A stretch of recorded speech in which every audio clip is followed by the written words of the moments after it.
चौथो कार्यकालका लागि तेस्रो राष्ट्रपतिमा रामचन्द्र पौडेल भए निर्वाचित। नवनिर्वाचित राष्ट्रपति रामचन्द्र पौडेलको राजनीतिक यात्रा प्रधानमन्त्रीमा 17 पटकसम्म हार।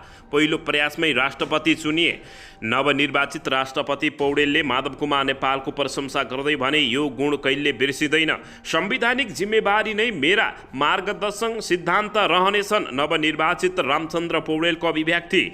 उपराष्ट्रपति चयनका लागि भोलि मनोनयन दर्ता हुने। नेकपा एमाले र नेपाली काङ्ग्रेस बीच सत्ता सहकार्यको चर्चा सुरु। काङ्ग्रेससँग हामी मिल्दैनौँ भनेर कसम नखाएको भन्दै केपी शर्मा ओलीले गरे काङ्ग्रेससँग मिल्ने सङ्केत। ओलीलाई गगन कुमार थापाको जवाब, 2084 सालको चुनावपछि भेटौँला। अहिलेलाई सहकार्य सम्भव छैन। चौतर्फी घेराबन्दीमा परेपछि सङ्क्रमणकालीन ऐनमा चासो। सरकारको संशोधन विधेयकमाथि पीडितको आशंका। प्रधानमन्त्री प्रचण्ड विरुद्धको रिटमा आज सुनवाई हुने। पूर्व माओवादी घटकहरूको बैठक बस्दै के छ त कार्यक्रम र एजेन्डा, यसबारे सम्पूर्ण जानकारी। निर्वाचन आयोगले आज राष्ट्रपति निर्वाचनको मत परिणाम प्रतिवेदन राष्ट्रपति विद्यादेव भण्डारी समक्ष बुझाउँदै बैंकको ब्याज दर घट्यो। नयाँ कर्जामा चैत र पुरानोलाई वैशाखबाट लागू गरिने। ललितपुर महानगरपालिकाको शिक्षा महाशाखाका अधिकृत कार्यकक्षबाट 1 लाख घुससहित पक्राउ। जसपाले उपराष्ट्रपतिको उम्मेद्वार रामसाय प्रसाद यादवलाई बनाउने, जित्नेमा ढुक्क। सिरी एयरलाइन्सका सबै जहाज भए ग्राउन्डेड। सिरी एयरलाइन्समा निकै ठुलो त्रुटि। जग्गा प्रकरणमा नेकपा एमालेका पूर्व मन्त्री नेउपाने सहित 7 जनालाई जेल सजायको फैसला। उपराष्ट्रपतिको निर्वाचन लगत्तै सरकार विस्तार हुने। प्रधानमन्त्री पुष्पकमल दाहाल प्रचण्डको घोषणा। 2.5 महिनापछि गौतम बुद्ध अन्तर्राष्ट्रिय विमानस्थलबाट पुनः अन्तर्राष्ट्रिय उडान सुरु। र नेकपा एमालेका महासचिवको टिप्पणी, देश र जनताको पक्षमा उभिँदा एमाले एक्लो बृहस्पति भयो। रामचन्द्र पौडेल राष्ट्रपति भएपछि रवि लामिछानेले के दिए त प्रतिक्रिया, यसबारे सम्पूर्ण जानकारी। गठबन्धन स्वाभाविक गतिका साथ अगाडि बढ्ने माधव कुमार नेपालको भनाई। अब हेर्नुहोस् पुरा समाचार।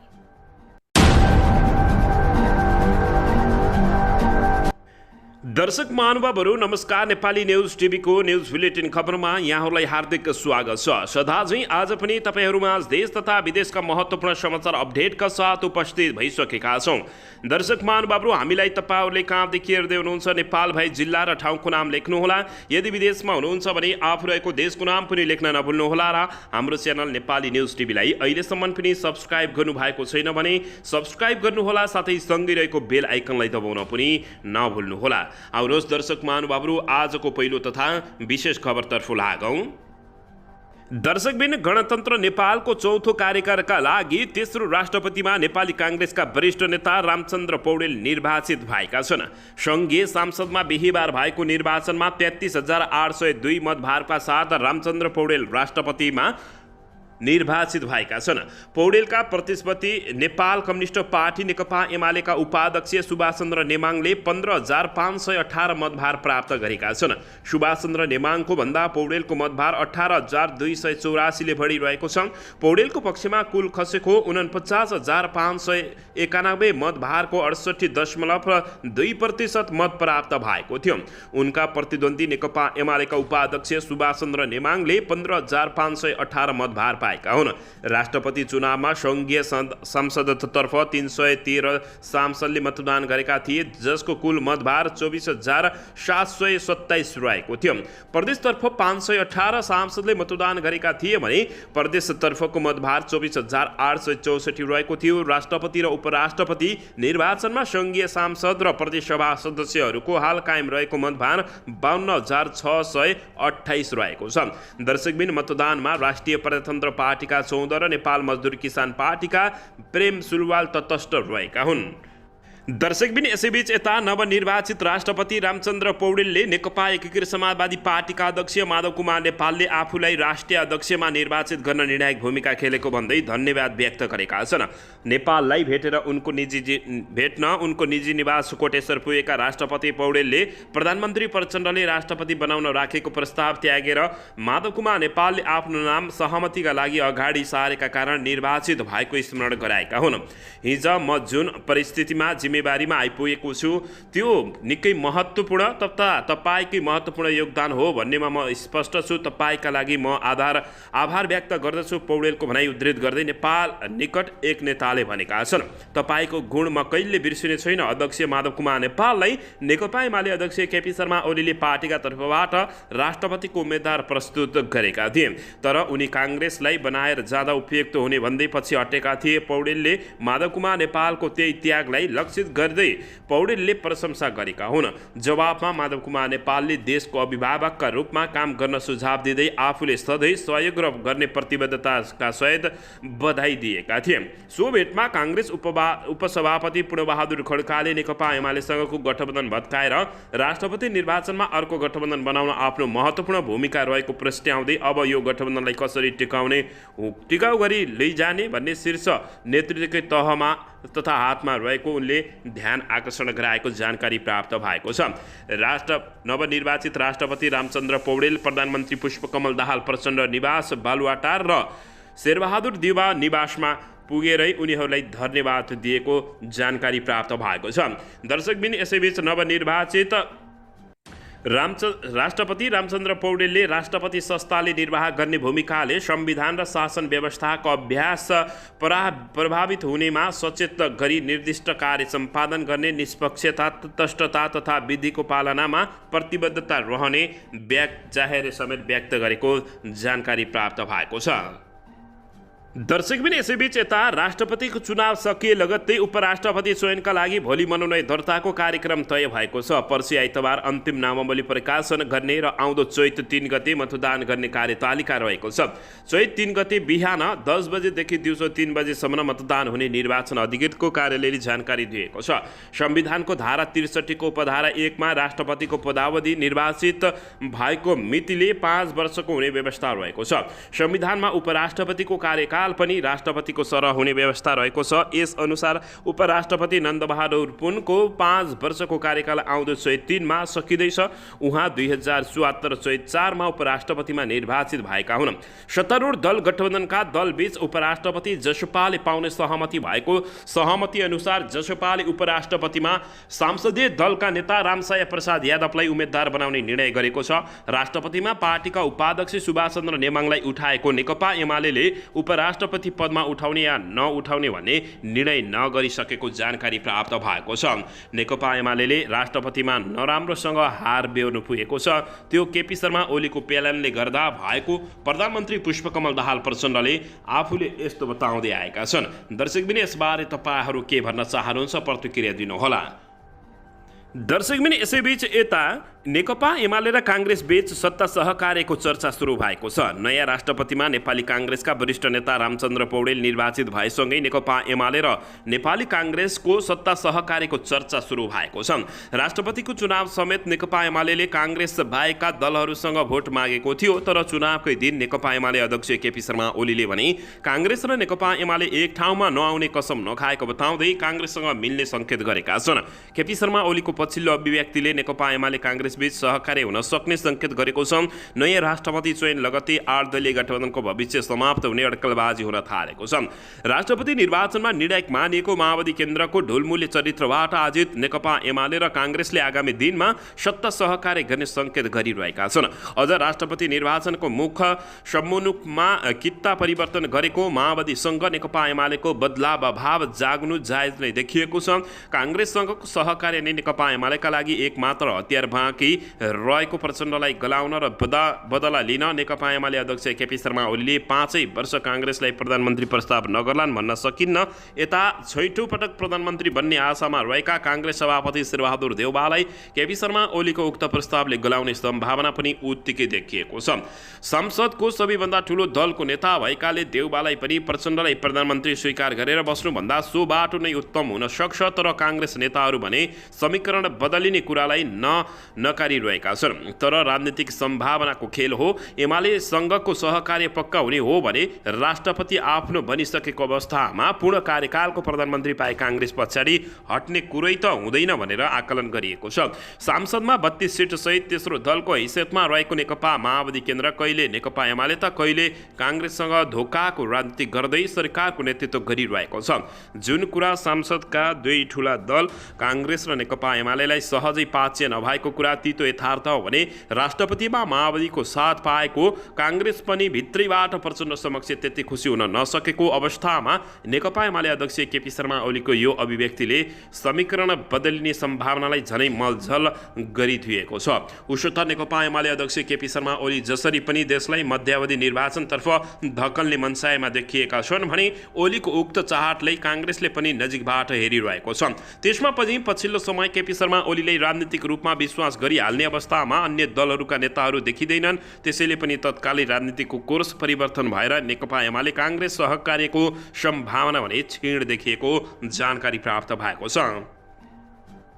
दर्शकबिन यसैबीच यता नेपाली काङ्ग्रेसका महामन्त्री गगन कुमार थापाले 2084 सालभन्दा अगाडि नेकपा एमालेसँग सहकार्य सम्भावना नरहेको केपी शर्मा ओलीले जवाफ फर्काएका छन्।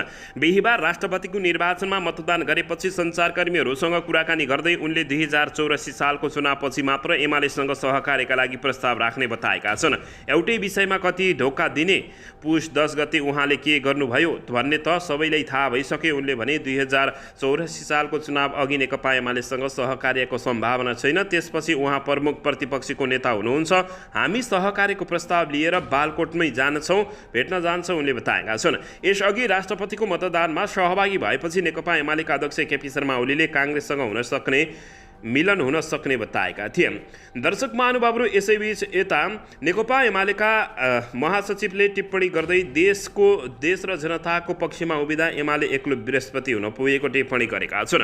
नेकपा एमालेका महासचिव शङ्कर पोखरेलले देश र जनताको पक्षमा उभिँदा नेकपा एमाले एक्लो बृहस्पति बनेको टिप्पणी गरेका छन्। राष्ट्रपति निर्वाचनमा 1 दर्जन दल एक ठाउँमा उभिएर काङ्ग्रेस उम्मेद्वार रामचन्द्र पौडेललाई निर्वाचित गरेपछि पोखरेल सामाजिक सञ्जालमा यस्तो लेखेका छन्। देशको पक्षमा जनताको पक्षमा र सत्यको पक्षमा उभिँदा कहिलेकाहीँ एक्लो बृहस्पति बन्नुपर्ने हुन्छ, तर अन्त्यमा जित त्यसकै हुन्छ, पोखरेलले भनेका छन्। राष्ट्रपति निर्वाचनमा नेपाली काङ्ग्रेस, माओवादी केन्द्र, राष्ट्रिय स्वतन्त्र पार्टी, जसपा, नेकपा एस, जनमत, लोसपा, नागरिक उन्मुक्ति र राष्ट्रिय जनमोर्चा एक ठाउँमा उभिँदा नेकपा एमाले सुभाष चन्द्र नेमाङलाई उम्मेद्वार बनाएर एक्लै निर्वाचन लडेका थिए। निर्वाचनमा पौडेलले 33,802 र मत प्राप्त गर्दा नेमाङले 15,518 मत प्राप्त गरेका छन्। दर्शक महानुभावहरू अन्ततः नेकपा एमाले एक्लिएको अवस्था रहेको छ। दर्शकबिन यसैबीच यता राष्ट्रपतिमा नेपाली काङ्ग्रेसका नेता रामचन्द्र पौडेल निर्वाचित भएपछि राष्ट्रिय स्वतन्त्र पार्टीका सभापति रवि लामिछानेले पनि बधाई दिएका छन्। सार्वजनिक घोषणा नगरी पौडेललाई नै भोट दिएपछि रवि लामिछानेले पौडेललाई बधाई दिएका छन्। लामिछानेले पौडेललाई अभिभावक बन्न सुझाव दिएका छन्। मुलुकको राष्ट्रपति जस्तो गरिमामय पदमा निर्वाचित हुनुभएकोमा आदरणीय नेता श्री रामचन्द्र पौडेलजीलाई हार्दिक बधाई दिन चाहन्छु। सिङ्गो देशको अभिभावक बन्नुहुनेछ भन्ने कुरामा पूर्ण विश्वास लिएको छु, रवि लामिछानेले बताएका छन्। राष्ट्रिय स्वतन्त्र पार्टीले निर्वाचन आचार संहिता रहेको भन्दै बाहिर घोषणा नगरी राष्ट्रपतिमा पौडेललाई नै भोट दिएको थियो। नेकपा एमालेका उम्मेद्वार सुभाष चन्द्र नेमाङलाई पराजित गर्दै पौडेल राष्ट्रपतिमा निर्वाचित भएका छन्। नागरिकता प्रकरणमा रवि लामिछानेको सांसद पद नै खारेज भएको थियो। उनले पुनः नेपालको नागरिकता प्राप्त गरेपछि वैशाख 10 गते चितवन 2 मा हुने उपचुनावमा फेरि उठ्ने तयारी गरेको जानकारी प्राप्त भएको छ। दर्शकबिन यसैबीच यता गठबन्धन स्वाभाविक गतिका साथ अगाडि बढ्ने माधव कुमार नेपालले बताएका छन्। नेकपा एकीकृत समाजवादी पार्टीका अध्यक्ष माधव कुमार नेपालले गठबन्धन स्वाभाविक गतिका साथ अगाडि बढ्ने विश्वास व्यक्त गरेका छन्। नवनिर्वाचित राष्ट्रपति रामचन्द्र पौडेललाई बधाई दिन सङ्घीय सांसद भवन पुगेका नेपालले सञ्चारकर्मीहरूसँग संक्षिप्त प्रतिक्रिया दिँदै गठबन्धनको सरकार बनिसकेपछि स्वाभाविक रूपमा राष्ट्र र जनताप्रति गम्भीर गम्भीर जिम्मेवारी हुने उल्लेख गरेका छन्। भागबण्डमा अलमलिने भन्दा पनि देश र जनताको निमित्त के गर्ने भन्ने कुरा चिन्ताको विषय हुन्छ। उनले भने कुनै पनि समस्याको वैज्ञानिक समाधान खोज्नुपर्छ, सहकारीका निमित्त पनि औचित्यपूर्ण ढङ्गबाट पुष्टि गर्ने किसिमबाट अगाडि बढ्नुपर्छ। त्यसो भयो भने सबै समस्याको समाधान हुने उनले बताएका छन्। नेता माधव कुमार नेपालले भने राष्ट्रपतिको पद परिणामलाई अत्यन्तै सकारात्मक सौहार्दपूर्वक रूपमा लिएको बताएका छन्। अध्यक्ष नेपालले राष्ट्रपति राष्ट्रको अभिभावक भएकाले राष्ट्रलाई सर्वोपरि हितमा राखेर काम गर्नुपर्ने उल्लेख गरेका छन्। राष्ट्रपतिले संविधानले दिएको दायरा भित्र बसेर आफ्नो जिम्मेवारी पूरा गर्दै आजसम्मको सङ्घर्ष र बलिदानबाट प्राप्त उपलब्धिहरू संविधान, सङ्घीय लोकतान्त्रिक गणतन्त्र, समावेशी लगायतको उपलब्धिको रक्षा गर्ने काममा जुट्नुपर्ने उनको भनाइरहेको छ। नेता नेपालले सरकार सञ्चालनका सन्दर्भमा पनि राष्ट्रको हितलाई सर्वोपरि राख्ने, संविधानको मर्यादाको रक्षा र गणतन्त्रलाई जोगाउन का लागि समर्पित हुने विश्वास व्यक्त गरेको जानकारी प्राप्त भएको छ। दर्शकबिन यसैबीच यता प्रधानमन्त्री पुष्पकमल दाहाल प्रचण्डले उपराष्ट्रपतिको निर्वाचनपछि लगत्तै मन्त्री परिषदले पूर्णता पाउने बताएका छन्। राष्ट्रपति निर्वाचनको मत परिणाम घोषणापछि बिहीबार सांसद भवन परिसरमा पत्रकारहरूसँग कुराकानी गर्दै प्रचण्डले अब आफूको ध्यान सरकार विस्तारमा लाग्ने बताएका छन्। उपराष्ट्रपतिको निर्वाचन चैत 3 गते हुँदैछ। दर्शकबिन राष्ट्रपतिको निर्वाचन भएसँगै स्थानीय तहदेखि सुरु भएको निर्वाचन प्रक्रिया मूलतः सम्पन्न भएको छ। एउटा राजनीतिक कोर्स पूरा भएको छ। अब हाम्रो ध्यान सरकारलाई पूर्णता दिनेतर्फ हुनेछ। प्रचण्डले भने उपराष्ट्रपतिको निर्वाचनपछि सरकारलाई पूर्णता दिन्छौँ। नेकपा, एमाले र राप्रपाले सरकार छाडेपछि अहिले प्रचण्ड सरकारमा माओवादी र जनमत पार्टी मात्रै रहेका छन्। एमाले सरकारलाई दिएको समर्थन फिर्ता लिएपछि प्रचण्डले चैत 13 गते अगावै विश्वासको मत लिनुपर्ने संवैधानिक व्यवस्था समेत रहेको जानकारी प्राप्त। दर्शकबिन यसैबीच यता विशेष अदालतले बिर्किटी मण्डपको जग्गा भाडा प्रकरणमा पूर्व मन्त्री बद्री प्रसाद नेउपाने सहित 7 जनालाई कैद र जरिमाना हुने ठहर गरेको छ। विशेष अदालतका अध्यक्ष श्रीकान्त पौडेल र सदस्यहरू शालिग्राम कोइराला र बलभद्र वास्तोलाको इजलासले फागुन 16 गते बिर्किटी मण्डपको जग्गामा भ्रष्टाचार भएको ठहर गरेको थियो। त्यस प्रकरणमा दोषीलाई आज सजाय दिने निर्धारण गरिएको छ। बिर्किटी मण्डपको जग्गा भाडा प्रकरणमा समाज कल्याण परिषदलाई रु 20 करोड भन्दा बढी भ्रष्टाचार गरेको ठहर अदालतले गरेको छ।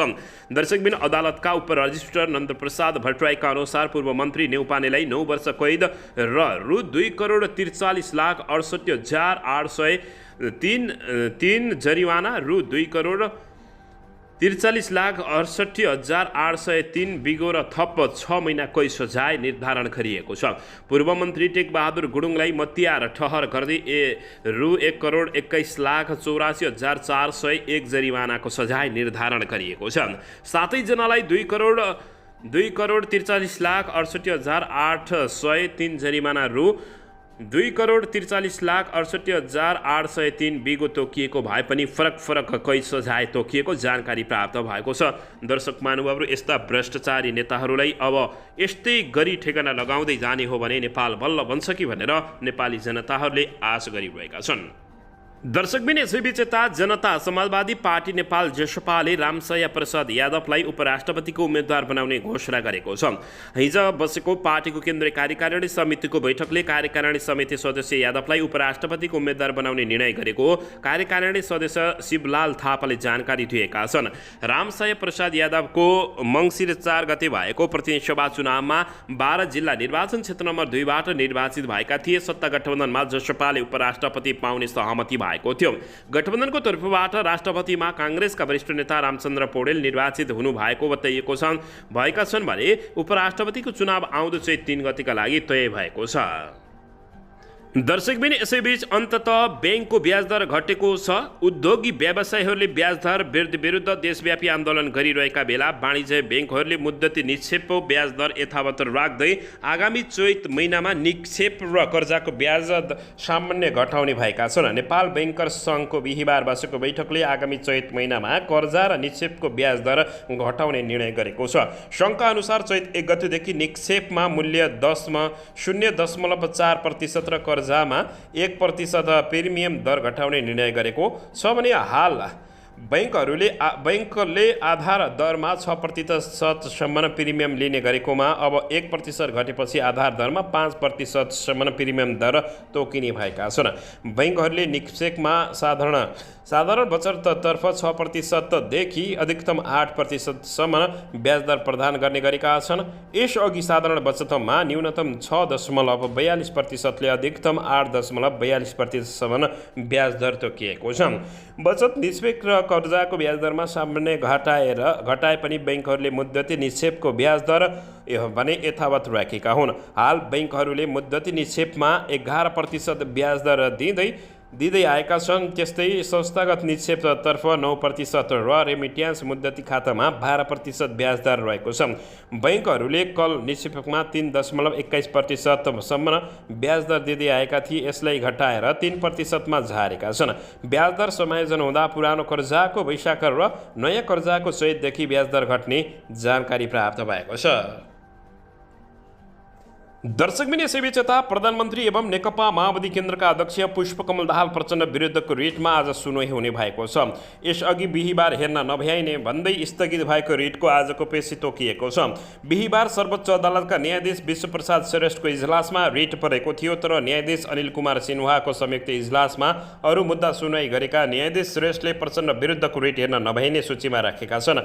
2076 साल माघ 1 गते काठमाडौँको टुडीखोलमा आयोजित एक कार्यक्रममा प्रचण्डले द्वन्द्वकालीन समयमा भएका 5000 जनाको हत्याको जिम्मेवारी आफूले लिने अभिव्यक्ति विरुद्ध उनीमाथि छानबिन तथा अभियोजन हुनुपर्ने माग गर्दै ज्ञानराज अरण, कल्याण सुवेदी लगायतले सर्वोच्च अदालतमा रिट दायर गरेका हुन्।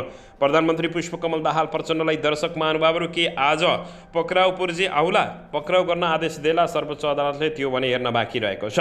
दर्शकबिन पछिल्लो पटक 2078 असारमा थपिएको 1 वर्षको म्याद सकिन लागेपछि सङ्क्रमणकालीन न्यायका लागि काम गर्न गठन भएका 2 आयोगका पदाधिकारीहरूले सरकारलाई आफ्नो प्रतिवेदन बुझाउन समय मागेका थिए। उनीहरूले यसका लागि राजनीतिक दलका नेताहरूको पनि समय मागेका थिए, तर कतिबाट पनि समय नआएपछि उनीहरू कानुन मन्त्रालयमा आफ्नो प्रतिवेदन बुझाएर बाहिरिएका हुन्। उनीहरू आयोगबाट अलग भए लगत्तै केही वर्षदेखि चलेको द्वन्द्वकालीन न्याय प्रक्रिया शून्य भएको हो। दर्शकबिन सत्य निरूपण तथा मेलमिलाप र बेपत्ता पारिएका व्यक्तिहरूको छानबिन आयोगमा परेका उजुरीहरूमा प्रारम्भिक छानबिन चलिरहेको थियो। 2078 चैत 24 गते सङ्क्रमणकालीन न्याय प्रक्रिया टुङ्गोमा पुर्याउने भन्दै गैर सांसदलाई कानुनी मन्त्री बनाइएको थियो।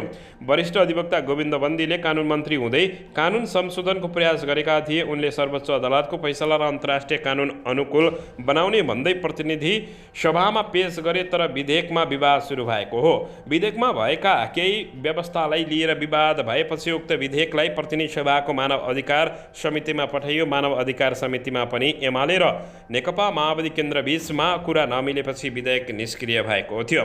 दर्शक महानुभावहरू, अन्ततः फेरि चौतर्फी घेराबन्दीमा परेपछि सङ्क्रमणकालीन ऐनमा चासो देखाइएको छ। सरकारको संशोधन विधेयकमाथि पीडितको आशंका रहेको जानकारी प्राप्त भएको छ।